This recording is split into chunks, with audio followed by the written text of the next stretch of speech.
मैंने पहले भी बेटा आप लोगों को समझाया था, एक बच्चे ने पूछा भी है मुझसे कि सेकंड चैप्टर में ही रिवाइज़ क्यों किया गया है।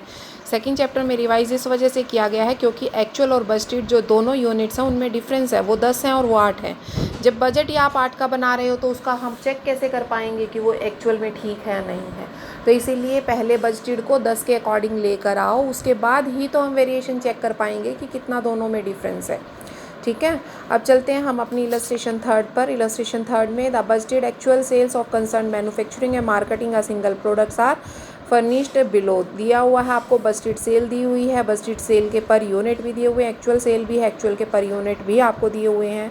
दोनों का आपने वेरिएंसेस निकालने हैं, सेल्स प्राइस वेरिएंस निकालना है और सेल्स वॉल्यूम वेरिएंस निकालना है। दोनों आप आराम से कर सकते हैं, दोनों में कोई दिक्कत नहीं है। उसके बाद नेक्स्ट आता है कॉस्ट वेरिएंस। उसमें आप मटेरियल वेरिएंस, वही फॉर्मूले जो आप करते आए हैं, मटेरियल यूजेस वाले, वही सब कुछ वही फार्मूले आपके चलेंगे, बस इसमें थोड़ा सा नाम, जैसे मटेरियल वॉल्यूम वेरिएंस है उसको BUR माइनस NUR से कर दिया है बजटेड। ठीक है, और ये है एक्चुअल, जैसे वो सिर्फ वही चीज़ का फ़र्क आया है। जैसे BUR का मतलब है budgeted unit of raw material है, AUR जो है वो एक्चुअल यूनिट है, N जो है वो normal unit of raw material for actual production है। ठीक है, आपका BP दिया हुआ है तो वो बजटेड प्राइस है, AAP दिया हुआ है तो वो एक्चुअल प्राइस है। सिर्फ ये चीज़ों का डिफरेंस है, अदरवाइज़ फार्मूलों में कोई डिफरेंस नहीं है, वही फार्मूले आपके चलेंगे जो फार्मूले आप पिछले स्टैंडर्ड कोस्टिंग में, आपकी कॉस्ट अकाउंटिंग में स्टैंडर्ड कोस्टिंग वाले चैप्टर में आप करते थे। अब देखिए इलस्ट्रेशन 4 में, the following figure relate to the budgeted and actual data of raw material consumed. वो कहता है unit of finish goods produced है, एक्चुअल में है, और प्लान बजट है आपका 1 लाख का, एक्चुअल में 87,500 है। रॉ मटेरियल जो है वो आपका unit 2 rupees per unit of the finish है, 1,76,000 और 2 लाख। और कॉस्ट ऑफ रॉ मटेरियल पर है आपका दिया हुआ है दोनों का, एक्चुअल का भी और बजटेड का भी, और टोटल रॉ मटेरियल कॉस्ट भी आपको दे रखी है दोनों की 39,424 एंड 40,000। देखो सबसे पहले तो आपको normal unit of raw material निकालना है। तो normal unit of raw material कैसे निकालोगे आप, वो क्या कह रहा है कि आप 2 यूनिट फॉर 1 यूनिट, मीन अगर आपको 2 यूनिट बनाने हैं तो उसके मतलब 2 यूनिट की ज़रूरत है अगर आपको 1 यूनिट तैयार करना है फिनिश का। ठीक है, तो वो आपको बताना चाह रहा है कि प्लान जो आपने बजट किया है वो 2 लाख का लिया है। ठीक है, और एक्चुअल में आपके पास यूनिट जो फिनिश मिले हैं वो 87,500 मिले हैं। प्लान आपने 1 लाख का किया, 1 लाख पर आपको 87,500 मिलते हैं, तो आपने कितने 2 लाख का बजट बना रहे हैं, तो 2 लाख के हिसाब से बताइए कितने, तो 1,75,000 बनेंगे, लेकिन एक्चुअल में लगे आपके 1,76,000। आई फ़र्क बात समझ? दोबारा से मेरी बात को सुनो। वो कहता है कि जब आप 1 लाख का बजट बनाकर चलते हैं तो एक्चुअल में आपके पास 87,500 यूनिट्स आते हैं। क्लियर है? जब आप 2 लाख का बजट बना के चलेंगे तो आपके पास कितने, यहाँ पर आपने इसको रिवाइज़ कर लेना है एक तरीके से, तो आपके पास कितने हो गए 1,75,000 इतने यूनिट हो गए। अब टोटल मटेरियल वेरिएंस कितना होगा, क्योंकि जो BC है, मीन जो बजटेड कॉस्ट है और जो एक्चुअल कॉस्ट है, उन दोनों का आपको डिफरेंस पता दे ही रखा है, तो वो फेवरेबल में है। मीन आप 39,424 आई है लेकिन 40 का लिया था, तो मीन आपके 576 रुपये कम लगे हैं। अब प्राइस वेरिएंस में प्राइस को ध्यान देना है। प्राइस आपका क्या है, उसका जो बजटेड प्राइस है वो 20 है और जो एक्चुअल प्राइस है वो आपका 0.224 है, दोनों का डिफरेंस। और एक्चुअल में यूनिट कितने हैं 1,76,000। ठीक है, अब जो एक्चुअल में ये थे 1,76,000, लेकिन जो नॉर्मल यूनिट प्रोडक्शन होने चाहिए थे वो थे 1,75,000, मीन ज़्यादा ही हो रहे हैं, इसलिए जितने भी रिजल्ट्स आएंगे वो फेवरेबल ही आएंगे आपके। ठीक है, तो कहता है कि जो ये आ गया आपका मटेरियल प्राइस वेरिएंस। फिर मटेरियल वॉल्यूम की बात आती है, तो वॉल्यूम में बजटेड थे 2 लाख और आपने नॉर्मल कैपेसिटी पे निकाले 1,75,000। ठीक है, तो वहाँ पर आपका कम, और जो आपको BP है वो भी आपको दे रखा है, बजटेड प्राइस भी दे रखा है। अब यूजेस वेरिएंस की जब बात करेंगे तो नॉर्मल जितनी कैपेसिटी है और एक्चुअल में जितनी है, तो एक देखो नॉर्मल आपकी कम आई है, मीन 1,75 बनने चाहिए थे, 1,76 बना रही हो, मीन 1000 यूनिट आप ज़्यादा बना रहे हो, तो इसका मतलब आप कहीं ना कहीं फेवरेबल में ही रिजल्ट्स आने चाहिए। मीन एक्चुअल में नहीं, सॉरी, नॉर्मल में आपके आए हैं 1,75,000, लेकिन एक्चुअल में आपके आने चाहिए 1,76,000। तो कहते हैं यहाँ पर आपका जो है वो डिफरेंस आ रहा है, तो वो एडवर्स है आपका, मीन वो साइड इफ़ेक्ट डाल रहा है कहीं ना कहीं, मीन जितना होना चाहिए उतना प्रोडक्शन आपका नहीं हो रहा है। ठीक है। तो यहाँ से आपके एडवर्स, लेकिन वो ऊपर फेवरेबल है, नीचे एडवर्स है, दोनों को अगर हम करते हैं कैरी फॉरवर्ड तो दोनों का फेवरेबल रिजल्ट निकल आता है। इसी तरीके से लेबर वेरिएंस है, लेबर वेरिएंस में भी बेटा वही चीज़ें, वही फार्मूले हैं आपके। VWR को यहाँ पर इसने बजटेड वेजेस रेट दिया हुआ है, फिर एक्चुअल वेजेस रेट है, फिर बजटेड लेबर आर दिए हुए हैं, एक्चुअल लेबर आर हैं आपके, नॉर्मल लेबर आर आपने उसी तरीके से जैसे अभी इसमें निकाले हैं वैसे ही निकालने हैं। फॉर्मूले वही हैं जो अभी आपने किए हैं और जो स्टैंडर्ड कॉस्टिंग में थे। अब जरा क्वेश्चंस देखिए, सेम इसी तरीके का क्वेश्चन है जो अभी आप करके हटे हैं। वो कहता है लेबर आर जो है वो 4 रुपया per unit of finish goods है, एक्चुअल में और प्लान्ड आपका दिया हुआ है यूनिट ऑफ फिनिश गुड, बस वो ऊपर दिया हुआ है, ये नीचे दिया हुआ है, सेम चीज़ है आपकी। उसके बाद आपकी वेज रेट दी हुई है and total direct labour cost भी दे रखी है, सेम चीज़ें हैं। पहले नॉर्मल लेबर आर्स निकाल लीजिए उसी तरीके से कि आपकी जब आपके 40,000 हैं तो आप कितने हैं आपके, जब 1 लाख करते हैं तो आपके 87,500 हैं, जब 40,000 करने हैं तो आपके कितने आएंगे 35,000 के। और जब आप इनका एडवर्स फेवरेबल निकालोगे तो ये भी एडवर्स आएगा क्योंकि 35 होने चाहिए और ये 35,357 है।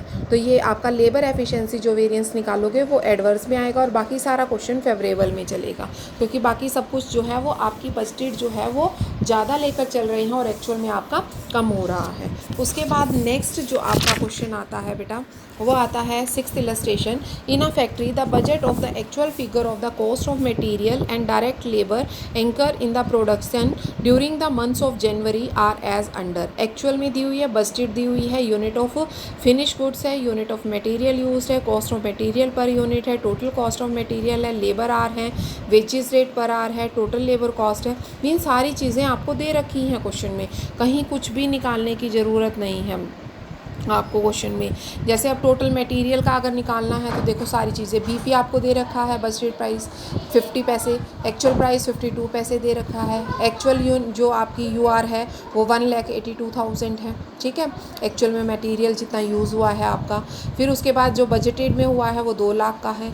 फिर उसके बाद जो आपकी बजटेड प्राइस है वो भी आपको क्वेश्चन में दिया हुआ है, सारी चीज़ें आपको क्वेश्चन में दे रखी हैं, आप इजीली इसको कर सकते हैं। इसी तरीके से लेबर वाले में भी ध्यान से देखें, जो आपकी बजटेड वेजेस रेट है वो भी दे रखी है, जो एक्चुअल है वो भी है, ALH भी दे रखी है आपको, लेबर आवर्स भी दे रखे हैं, एक्चुअल आवर्स भी दे रखे हैं, बजटेड आवर्स भी दे रखे हैं आपको।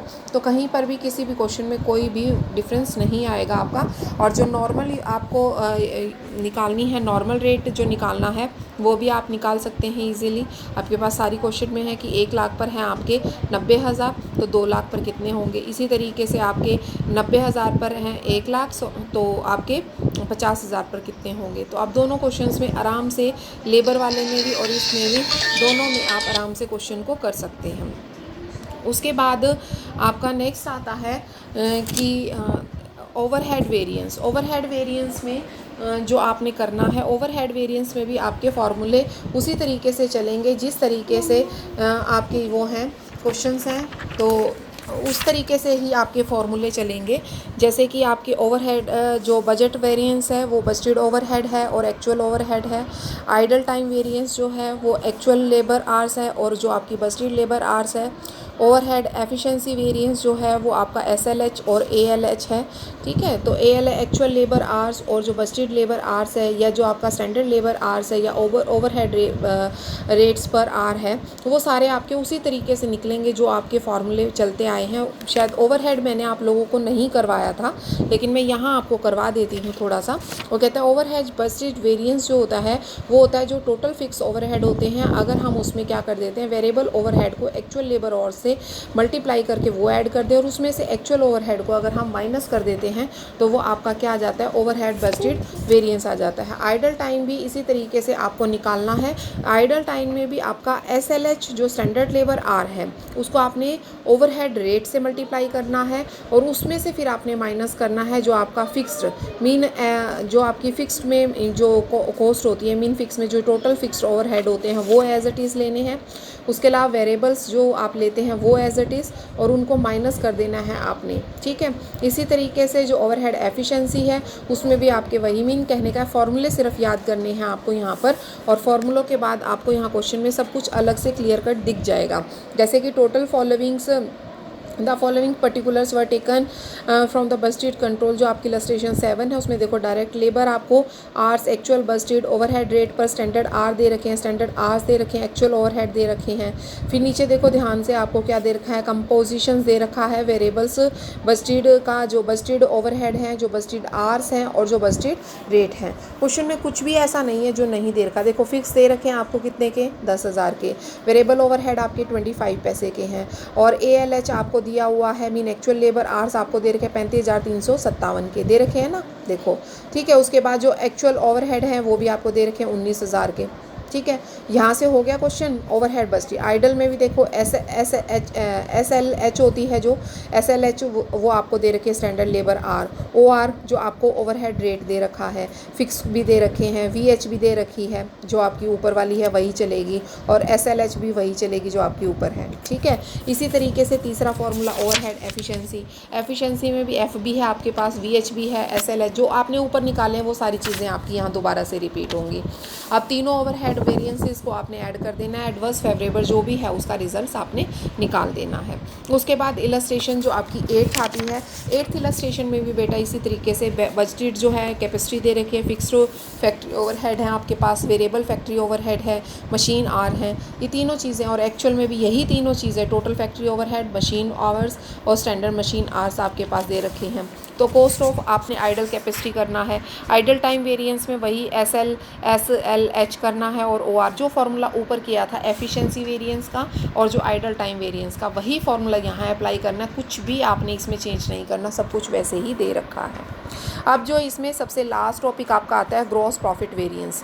वो ग्रॉस प्रॉफिट वेरिएंस जो देखो प्रॉफिट में आपके चेंजेस किस वजह से होते हैं, प्रॉफिट में चेंज या तो सेल प्राइस के चेंज होने से होगा, सेल प्राइस बढ़ेगा घटेगा, या फिर आप क्वांटिटी ऑफ गुड्स सोल्ड, मान 100 यूनिट की जगह 200 यूनिट बेचने लग जाओ तब चेंजेस होंगे, या फिर आपकी कॉस्ट ऑफ गुड्स सोल्ड जो है आपकी वो कम हो जाए, मीन 10 रुपये में चीज़ बनती थी अब आपकी 8 में बनने लग गई, या आपका जो सेल मिक्स है वो चेंज हो जाए, मीन आप ABC 3 प्रोडक्ट से बना रहे हैं, आप तीनों जो हैं अलग अलग, पहले 10, 20, 30 यूज़ करते थे, अब आप 10, 10, 10 यूज़ कर रहे हैं, उनकी वजह से। कहने का मतलब है सिर्फ आपके 4 ऑप्शंस होते हैं, 4 ऑप्शंस में से आप कोई भी ऑप्शन उठाएंगे तो आपके कहीं ना कहीं प्रॉफिट वेरिएंस पर फ़र्क पड़ता है। अब वो कहते हैं प्रॉफिट वेरिएंस का क्या होता है, प्रॉफिट वेरिएंस यहाँ पर एक्चुअल प्रॉफिट और जो बजटेड प्रॉफिट होता है उन दोनों का डिफरेंस आपने लेना है।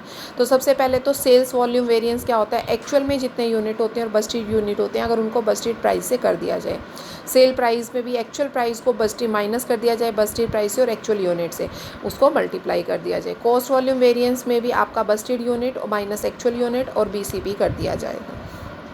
इसी तरीके से जो आपका प्रॉफिट वेरिएंस है उसको भी आपने एक्चुअल प्रॉफिट माइनस बजटेड करना है, उसको भी इसी तरीके से जो प्रॉफिट रेट वेरिएंस है वो actual profit minus budgeted profit है, ठीक है। प्रॉफिट वॉल्यूम वेरिएंस अगर आप देखें तो RU, ठीक है, माइनस BU करनी है आपने, बजटेड करनी है। प्रॉफिट मिक्स वेरिएंस की भी वही चीज़ें आपकी सामने आएंगी।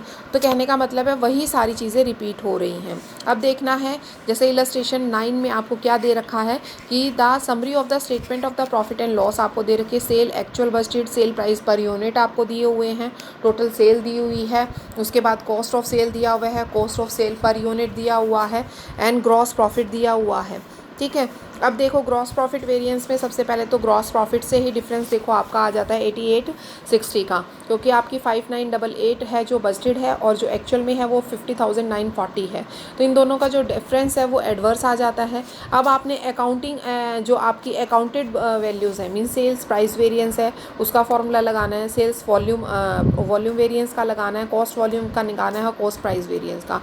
इन तीनों से आप रिजल्ट निकालेंगे तो 1800 फेवरेबल, 20,000 एडवर्स, 1420 फेवरेबल और 406, इन तीनों को आपने करना है। तो तीनों के जो रिजल्ट्स निकलेंगे वो आपके ग्रॉस प्रॉफिट वेरिएंस से मैच होने ज़रूरी है, ठीक है।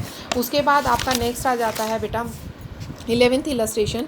11th इलस्ट्रेशन में भी आपका इसी तरीके से AB और 2 क्वालिटी की चीज़ें आप बना रहे हैं, उसमें आपकी सेल्स, कॉस्ट और प्रॉफिट तीनों चीज़ें आपकी दे रखी हैं अलग अलग। सबसे पहले तो आपने RU निकालनी है, RU ऑफ A, क्योंकि देखो यहाँ पर डिफरेंस है, यहाँ पर आपके 4800 हैं और उधर से आप 4600 यूज़ कर रहे हैं, ठीक है। तो दोनों में जो डिफरेंस है उसको आपने वेरी करना है, यहाँ पर इक्वल लेकर चलना है, ठीक है। तो आप रिवाइज़ कर लेंगे, रिवाइज यूनिट आपने A के कर लिए कि जब आप 1800 यूनिट लगाते हैं, 4800 आपके टोटल आते हैं तो 1800 हैं। जब आपके 4600 आते हैं तो आपके कितने होंगे 1725 होंगे। ठीक है, इसी तरीके से आपने रिवाइज यूनिट ऑफ बी कर लिए, क्योंकि दोनों में डिफरेंस है बेटा, दोनों में डिफरेंस की वजह से आपको रिवाइज़ करना पड़ता है। जो क्वेश्चन आपकी सेकंड में था, जिसको आप बार बार बच्चे मुझसे अलग पूछ रहे हैं सेपरेट मैसेज डाल के कि मैडम ये कैसे है, तो आपने ये बताना है। ठीक है, उसके बाद है आपका प्रॉफिट वेरिएंस। देखो डिफरेंस जो भी है आपका आता है वो डिफरेंस आपने यहाँ पे 4075 है और उधर से 46 है। ठीक है, दोनों 46 नहीं 33। ठीक है, तो आपने उन दोनों का डिफरेंस जो है वो यहाँ पर कर देना है। उसके बाद आपका प्रॉफिट रेट वेरिएंस में वही एक्चुअल प्रॉफिट जो बजटेड प्रॉफिट है एक्चुअल यूनिट्स के साथ है, जो आपका R U minus B U करके जो आपका प्रॉफिट वॉल्यूम आना है, प्रॉफिट मिक्स आना है, और तीनों का आप एडवर्स फेवरेबल करके देखेंगे तो जो आपका प्रॉफिट वेरिएंस है वही इसका आंसर आपका आएगा। इसी तरीके से इलस्ट्रेशन 11 में बजटेड एक्स वाई 2 यूनिट हैं आपके और एक्चुअल में भी आपको दे रखा है, दोनों का देखो 15-15 हज़ार है, तो यहाँ पर रिवाइज़ की आपको ज़रूरत नहीं पड़ेगी। इस क्वेश्चन को बिल्कुल सिंपल सा करना है। उसके बाद नेक्स्ट इलस्ट्रेशन 12th में देखिए आपने क्या करना है। 12th में जो आपकी है, आपको एक फिनिक्स लिमिटेड जो मंथ ऑफ जनवरी 2015 का एक इंडेक्स दिया हुआ है। ABC 3 तरह के क्वांटिटी ऑफ प्रोडक्ट है, सेलिंग प्राइस दे रखा है और उसने कहा है कि एक्चुअल में जो यूनिट प्रोड्यूस ABC तीनों का यूज़ होते हैं वो भी आपको इसने दे रखे हैं और उनकी कॉस्ट भी दे रखी है। सबसे पहले तो आपने यहाँ पर क्या निकालना है, रिवाइज़ करना पड़ेगा आपको। क्योंकि यहाँ पर जो आपके टोटल यूनिट बनते हैं, ये देखो 2500, 1200 और 2000 को करिए और यहाँ पर आप 2000, 1700, 50 और 2200 को करिए, तो आपको यहाँ पर डिफरेंस मिलेगा, जिसकी वजह से आपको यहाँ रिवाइज़ करना पड़ेगा। तो आप रिवाइज़ करेंगे तो कैसे करेंगे, अब देखिए इस वजह से भी कर सकते हैं आप रिवाइज़, और दूसरा कारण इसका रिवाइज़ करने का ये भी हो सकता है कि जो मतलब एक्चुअल प्राइजेज़ जो हैं वो आपकी रिवाइज़ यूनिट्स जो हैं, पहले तो रिवाइज़ यूनिट्स कर लीजिए कि जो आपकी 2300 यूनिट्स हैं। देखो इस क्वेश्चन में जो 12th क्वेश्चन है इसमें पहले तो आप रेशो बना लीजिए बेटा। जो ये आपको दिए हुए हैं ध्यान से देखो, ये जो चीज़ है इससे आपका रेशो निकल कर आएगा। जो रेशो आएगा वो आपका आएगा 10:5:8, मीन टोटल आपका हो जाएगा 23। अब आपने ये जो 23 जो है ये है आपका जो आपने बजटेड बनाए हैं यूनिट केजी के हिसाब से, और एक्चुअल में अगर आप ध्यान से देखें तो आपके पास एक्चुअल में है कितने यूनिट्स हैं, 2000, 1750 और 2200, इनको टोटल करिए, ये आते हैं 5980। अब आपने इसको डिवाइड करना है इस रेशो में, जो ऊपर रेशो आपने निकाला है। तो जो आपका ये क्वेश्चन में यहाँ जो निकाला हुआ है, ये चीज़ जो दी हुई है आपको, ये यही चीज़ दी हुई है कि 5950 को आपने एक नए रेशो में डिवाइड किया जो कि 10:5:8 है। ठीक है, जो कि आपका बजटेड के हिसाब से रेशो बनता है। अब आपने एक्चुअल प्राइस निकालना है। एक्चुअल प्राइस उसी तरीके से देखो, बिल्कुल सिंपल सा इसने दे रखा है कि इतने यूनिट्स हैं इतनी कॉस्ट पर है, इतने यूनिट्स हैं इतनी कॉस्ट पर हैं, तो तीनों के यूनिट्स आप कॉस्ट वाइज डिवाइड कर पर यूनिट निकाल लीजिए। और फिर क्वेश्चन में आपको कुछ भी नहीं करना है, फिर क्वेश्चन में आपको सारा सब कुछ सिंपली दे रखा है, उसके हिसाब से वैल्यू पुट करिए और क्वेश्चन को सॉल्व कर लीजिए। बेटा ये क्वेश्चन जो ये चैप्टर है ये मेरी तरफ से कंप्लीट हो चुका है। फिर भी किसी बच्चे कोई प्रॉब्लम आती है तो आप पर्सनली मुझे कॉल कर सकते हैं या मैसेज कर सकते हैं। ओके बेटा।